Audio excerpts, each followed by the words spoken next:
Pa dobro, nekom je dobar, nekom nije, ali meni nije. Zovem zato što imam problema sa internetom. Pa niste na dobrom broju, ali posvećuje se na dobrog broja, pa nadam se će biti napravljeno. Ako ništa zbog dana, ostanite nevetno.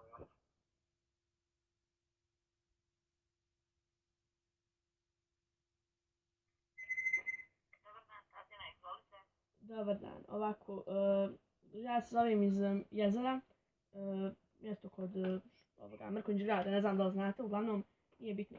Imamo možda par dana problema sa internetom, jednostavno nikod koga je MTEL nema interneta, pa eto da vidim šta je. Ko je korisnik, koji ime? Ne znam, boga. Ime, prezime, se vodi broj telefona.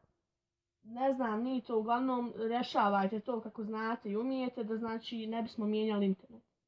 Kako mislite da se riješi ako ne znate na koje ime se vodi, ne bi cijelo Ovako, u mjestu Jezero, gdje god je MTEL, nema interneta nikome, znači nikome. To je onda grupna smetnja, tako da grupna smetnja će se riješiti u toku dana, ako ima.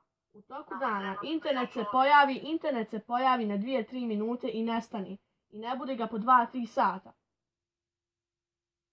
Kažem, ako je grupna smetnja riješiti u toku dana, ako izvrte da je većini, sad ne znam koliko su vi mjesto gledali. Znači, u cijelom Jezeru, kogod ima MTEL, niko od koga nema interneta.